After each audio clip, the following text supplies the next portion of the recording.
कोई व्यापार नहीं चलता हो, दिक्कत आ रही हो, तो हनुमान जी के दूसरे नंबर का भाई गतिमान का स्मरण करो। हनुमान जी के उल्टे पांव का सिंदूर लाकर गतिमान का नाम लेकर स्वस्तिक बना दिया जाए व्यापार वाली जगह पर, तो व्यापार अच्छा चलने लगता है महाराज। कोई व्यक्ति पैसा खा गया, नहीं दे रहा, बहुत परेशान हो गए, मांग मांग कर दे गए, नहीं दे रहा, हाथ जोड़ लिए, पांव जोड़ लिए, सब कुछ कर लिया, नहीं दे रहा, तो हनुमान जी के तीसरे नंबर का भाई रतिमान, रतिमान, गतिमान रतिमान, रतिमान का नाम लीजिए। पीपल के पत्ते पर लाल सिंदूर से जो व्यक्ति पैसा लेकर गया उसका नाम लेकर बहते हुए पानी में अपनी कामना कर रतिमान का नाम लेकर छोड़ दीजिए। 15 दिन में रतिमान ऐसी उतावली मचाता है कि उसको हाथ जोड़कर वो खुद फोन लगाकर बोलता भैया तेरा मैं पैसा लुटा दूंगा। रतिमान का स्मरण किया जाता है। रतिमान, ध्यान दीजिएगा, पंचमुखी हनुमान का एक स्मरण, पंचमुखी हनुमान का एक भाव। महाराज जैसे बहुत ज्यादा तकलीफ अगर व्यक्ति को हो गई है, बहुत कष्टमय जीवन चल रहा है, हार गए हर जगह से और तकलीफमय जीवन चल रहा है, तो पंचमुखी हनुमान का एक शिव महापुराण का और स्कंद पुराण का एक बड़ा सुंदर मंत्र है। उस मंत्र को आप सब एक बार हमारे साथ में बोलें। ओम नमो हनुमते रुद्र अवताराय सर्व शत्रु संहारणाय सर्व रोग हराय सर्व वशीकरणाय रामदूताय स्वाहा। बस इस मंत्र को हाथ में काली तिल लेकर, एक जौ लेकर और गूगल लेकर, थोड़ा सा उसमें गाय का घी डालकर, कंडे को या अग्नि को जलाकर इस मंत्र का 11 बार 21 बार जाप कर कर अपनी कामना कर कर छोड़ दीजिए। कैसा भी रोग हो, बीमारी हो, कष्ट हो, दुख हो, तकलीफ हो, 21 दिन के अंदर वो आनंद आना प्रारंभ कर देता है। इस मंत्र, स्कंद पुराण का, शिव महापुराण का यह मंत्र मूल पंचमुखी हनुमान सुख देंगे। और एक और चीज याद रखिए महाराज, यदि कोई काम के लिए जा रहे हो, कोई व्यापार के लिए जा रहे हो या नौकरी करने के लिए जा रहे हो और लगी नहीं रही, बहुत तकलीफ पा रहे हो, सर्विस ही नहीं लग रही, बहुत कष्टमय हो गया, तो निवेदन करूंगा 5 पीपल के पत्ते पर बेसन के 5 लड्डू घर में बने हुए, गाय के घी के 5 लड्डू रख लो। उस लड्डू के बीचों बीच एक आटे का दिया और उसमें तिल्ली का तेल डालकर इसी मंत्र का प्रयोग कर कर पंचमुखी हनुमान का किसी भी हनुमान के मंदिर में जाकर, दक्षिण मुखी हनुमान के मंदिर में जाकर उसको रख कर आ जाइए। इसके बाद आप उस काम के लिए जाइए, आपका काम सफल हो जाएगा। आपको किसी को नहीं कहना पड़ेगा कि हाथ जोड़ना नहीं पड़ेंगे, किसी के पांव नहीं पड़ना पड़ेंगे, तुरंत काम होगा। बस इस मंत्र का स्मरण कर कर पंचमुखी हनुमान का भूतेश्वर जो मंत्र है वो सुख देने वाला। आंकड़े के पत्ते की जो माला होती है, ये माला कार्य की सिद्धि के लिए होती है। इसमें एक एक आंकड़े के पत्ते पर सीताराम लिखा जाता है।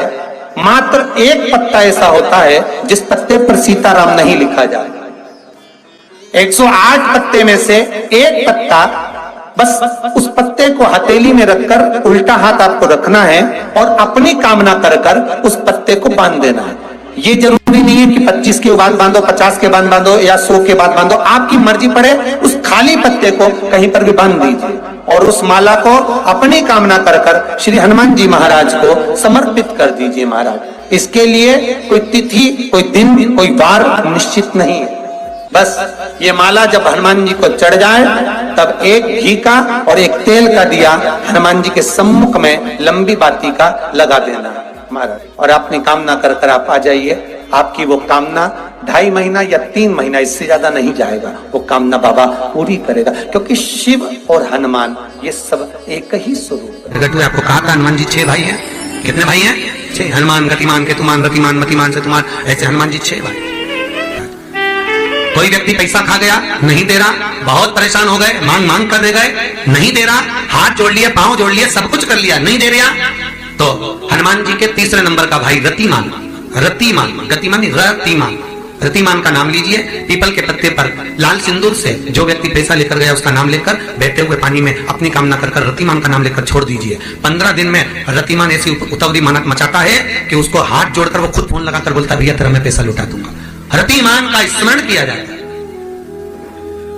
रतिमान का कोई व्यापार नहीं चलता हो, दिक्कत आ रही हो, हनुमान जी के दूसरे नंबर का भाई गतिमान का स्मरण करो।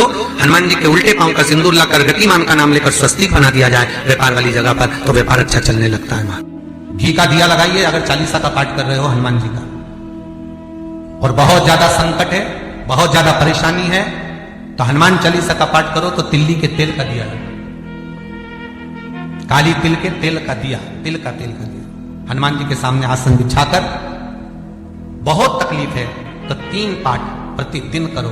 और एक आसन से जितने समय 9 बजे अगर आप बैठते हो पाठ करने तो 9 बजे ही बैठना है। 11 दिन तक प्रतिदिन 3 पाठ रोज करो। एक पानी का लोटा, कलश, तांबे का जल अर्थात तांबे का लोटा हो, स्टील का लोटा हो, तुम्हारे पास जो कलश हो उसमें जल भरकर एक सिक्का उसमें पटक कर, एक लौंग पटक कर प्लेट से ढक कर रख दो और प्रतिदिन बस टाइम पर बैठकर पाठ करो।